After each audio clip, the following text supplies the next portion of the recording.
جی السلام علیکم، عام آدمی پروگرام میں خوش آمدید ناظرین۔ جو ہم نے آج کا موضوع چنا ہے وہ یہ ہے کہ پاکستان میں آئے روز کوئی نہ کوئی بحران سر اٹھا لیتا ہے، کبھی چاہے وہ آٹے کا ہو، چاہے وہ پیٹرول کا ہو، پیٹرول کی قلت ہو، چاہے وہ چینی کا بحران ہو۔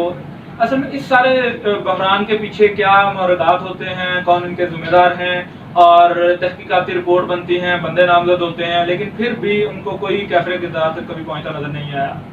یہ ساری کارروائیاں، یہ ساری سب کچھ کاغذوں میں رہ جاتا ہے۔ تو اس بارے میں ہم آصف بھائی سے ان کی رائے پوچھتے ہیں۔ جی آصف بھائی۔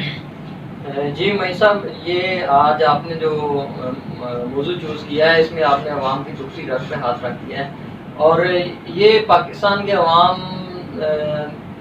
تقریباً پچھلی 3 سے 4 دہائیوں سے برداشت کرتے آ رہے ہیں کہ ہر آنے والا دن اپنے ساتھ کوئی نہ کوئی بحران لے کے آتا ہے۔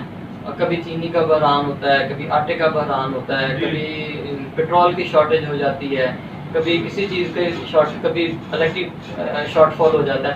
تو یہ ساری چیزیں جو ہیں یہ بیسیکلی ان پہ اگر آپ تھوڑی سی توجہ دیں تو آپ کو سمجھ آئے گی یہ چیزیں چلتی کیسے ہیں۔ یہ بیسیکلی سٹارٹنگ اس طرح سے، میں ایک 2005 کی بات ہے، تو 2005 کے بعد جو بحران آیا تھا آٹے کا ایک، تو اس وقت کی بات ہے کہ سب سے پہلے ڈیسیجن یہ کیا گیا کہ گاڑیوں کے چلان کیے گئے، تو وہ چلان ہونے کی وجہ سے ٹرانسپورٹر ایک پورا ایک میکینزم بنایا جاتا ہے۔ یہ مافیا اس طرح سے حاوی ہے ہمارے سسٹم میں، اس طرح سے ہر محکمے میں ہر جگہ پہ ان کا اتنا ہولڈ ہے کہ اپنے ڈی ٹریک کرنے کے لیے یا کسی چیز کی قیمت بڑھانی ہو تو یہ ان کے ہر جگہ پہ کارندے موجود ہیں، پوری لابی بنائی جاتی ہے۔ وہ سیٹ اپ جو ہے وہ پھر سٹیپ بائی سٹیپ پھر ورک کرتا ہے۔ اس کا یہ ہوا تھا جب تحقیقات ہوئی، چیزیں سامنے آئی، تو سب سے پہلے وہ ایک ایشو اٹھایا گیا کہ گاڑیوں کے چلان کا۔ جب گاڑیوں کے چلان کیے گئے تو آٹومیٹکلی جو ہمارا ٹرانسپورٹ کا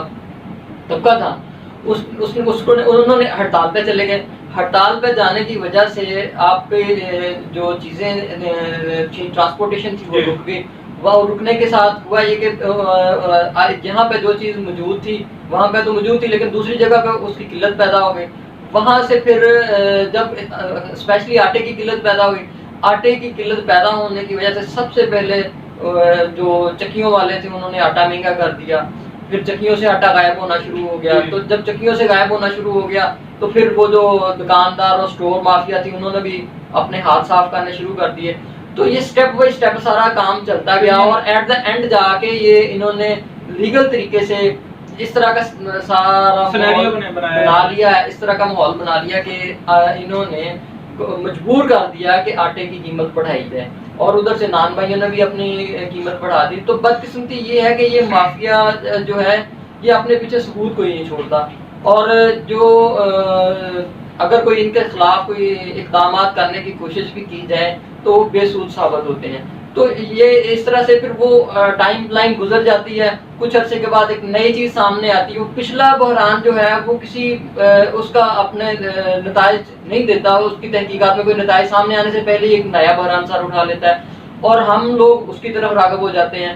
پھر وہ ایک نئی مصیبت ہمارے گلے پڑ جاتی ہے، اس کو سالو کرتے ہیں، اس کا جب نمٹنے سے اس کا وقت آتا ہے تو ایک نئی چیز سامنے آ جاتی ہے۔ تو یہ سلسلہ ایسے ہی چلتا رہتا ہے۔ اچھا آصف بھائی، دیکھیں کہ پچھلی حکومت میں تھا ہمارے کہ یہ خلائی مخلوق ہیں، یہ حکومت مافیا کا نام لیتی ہے، کوئی کسی نام سے یاد کرتا ہے، کوئی کسی نام سے ان کے بارے میں بات کرتا ہے، لیکن کبھی تاجر نامہ نظر آتے ہیں کہ تاجروں نے کیا ہے، اور حکومت کہتی ہے کہ کوئی مافیا ہے، اور صنعت کار جو ان پہ بھی نام آ جاتا ہے، یا یہ جو چیزیں ہیں ساری۔ اور آپ مزے کی بات دیکھیں کہ اتنی تحقیقات ہوتی ہیں، سارے کمیٹیز بنتی ہیں، اس پہ پراپر ورکنگ کی جاتی ہیں، فائلز مینٹین ہوتی ہیں، سارا کچھ ہوتا ہے، لیکن آخر میں نکلتا کچھ نہیں ہے۔ کبھی کسی کو ہم نے سزا ملتے ہوئے دیکھا نہیں ہے۔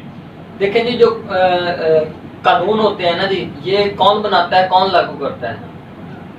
انسان ہی بناتے ہیں، انسانوں کے لیے ہی بنتے ہیں۔ لیکن میں نے کہیں پڑھا تھا کہ قانون ہمیشہ توڑنے کے لیے بنایا جاتا ہے، اور قانون کی مثال ایسے ہے جیسے مکڑی کا جالا، جس میں طاقتور تو جس میں سے نکل جاتا ہے لیکن کمزور ہمیشہ اس جالے میں پھنس جاتا ہے۔ تو یہ ہمارے ایک کہہ لیں کہ بدنصیبی یہ ہے کہ ہم لوگوں نے کبھی سیریسلی جو کام ہونے چاہیے تھے وہ ہوئے ہی نہیں، اس طرح سے نہیں ہوئے جس طرح سے ایک پراپر گائیڈ لائن انسانیت اور اس طرح کی کوئی کسی نام کی چیز نہیں پائی جاتی تو وہ یہ جو اب مجھے یہ بتائیں مئی صاحب کہ جو آٹا کنٹرول کون کرتا ہے, آٹا کہاں سے آتا ہے, آٹے کی ملیں کن لوگوں کی ہیں. پھر اگر آپ پیٹرول کی بات کریں, ابھی جو حالیہ بحران چل رہا ہے, ریسنٹلی دیکھیں کہ چینی کا ایک بہت بڑی رپورٹ بھی سامنے آئی, ہم نے یہ پکڑ لیا ہے, ماردار شروع ہو گئی, ہم نے ایسے کر لیا ہے, مافیا سامنے آ گیا ہے, لیکن آخر پہ پھر اس میں کچھ نہیں نکلا. دیکھیں جس ملک میں ہر چیز بکتی ہو, آپ کے پاس کرائے کے گواہ مل جاتے ہیں, زمین بکتا ہے عدالت نے جو فیصلہ دینا ہے وہ کس کی بنیاد پر دینا ہے, شہادتوں کی بنیاد پر دینا ہے. جب آپ کے پاس کرائے کے گواہ اویلیبل ہوں, جعلی دستاویزات اویلیبل ہوں, اور ان میں ہر وقت جو ہے ایک بندہ اگر آپ کے پاس آ کے اسٹیٹمنٹ ریکارڈ کروا کے جاتا ہے تو دوسرے ٹائم پہ آتا ہے تو وہ اس کی اسٹیٹمنٹ ہی چینج ہوتی ہے. تو ایسے میں ایک عدالت کیا کر سکتی ہے, آپ کچھ نہیں کر سکتے. پھر آپ کو مجبوراً عدالتوں کو لوگوں کو چھوڑنا پڑتا ہے, وہ لوگ آ کے پھر معاشرے میں سیم پریکٹس کو ریوائز کرتے جاتے ہیں, اور معاشرہ جو ہے تنزلی کا شکار ہوتا جاتا ہے, برا بننے پہ مجبور ہو جاتا ہے. لیکن میں اس کے اختتام میں ایک بات کروں گا کہ جب تک ہم اپنے آپ کو خود درست نہیں کرنے کی کوشش کریں گے, کسی نے باہر سے آگے ہمارا حال تبدیل نہیں کرنا. یہ اس میسیج کے ساتھ میں اختتام کرتا ہوں. بہت شکریہ.